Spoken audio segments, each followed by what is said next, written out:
الحمد لله رب العالمين والصلاة والسلام على رسوله وأصحابه أجمعين اما بعد دوستو، ہندوستان کو آزاد کرانے میں سب سے بڑا کردار علماء کرام ہی کا رہا ہے۔ پورے ملک میں تحریک آزادی کے مراکز قائم تھے، جن میں دیوبند دہلی وغیرہ قابل ذکر ہے۔ شیخ الہند مولانا محمود حسن رحمۃ اللہ علیہ کے اشاروں پر ان کے خادموں نے انگریزوں سے جنگ شروع کر دی۔ شیخ الہند اور ان کے ساتھیوں کو انگریز نے گرفتار کر لیا۔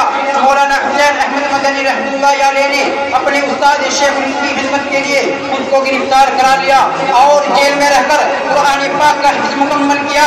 لیکن اس دوران مفتی کفایت اللہ رحمۃ اللہ علیہ اور مولانا ابوالکلام آزاد وغیرہ ہندوستان میں آزادی کی کوشش بدستور انجام دے رہے تھے۔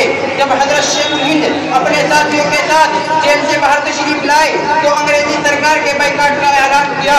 علماء کرام نے اس تحریک کو گھر گھر پہنچانے کا فریضہ انجام دیا اور اعلان کیا کہ انگریزوں سے دوستی اور تعلقات رکھنا حرام ہے۔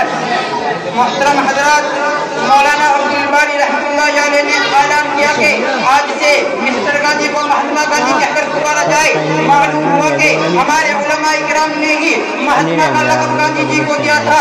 مہاتما گاندھی کو پورے ہندوستان میں مسلمانوں کے گھر سے دورے کرائے گئے تھے۔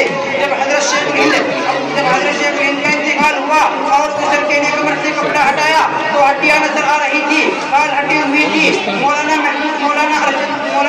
حسین احمد مدنی رحمۃ اللہ علیہ نے فرمایا کہ شیخ الہند رحمۃ اللہ علیہ کو انگریز مانڈا کی جیل کے تہخانے میں لے جاتا اور لوہے کی گرم سے لگے کمر پر لگاتا اور کہتا تھا کہ محمود حسن انگریز کے حق میں فتویٰ دے دے، تو شیخ الہند رحمۃ اللہ علیہ فرماتے کہ اے انگریز، میرا جسم پگھل سکتا ہے، میں بلال کا والد ہوں، میں تیرے حق میں فتویٰ نہیں دے سکتا۔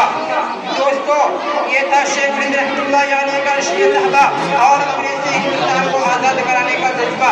دعا کرو کہ اللہ تعالیٰ ان حضرات کے درجات بلند فرمائے اور ہمیں ان کے نقشے قدم پر چلائے۔ آمین یا رب العالمین۔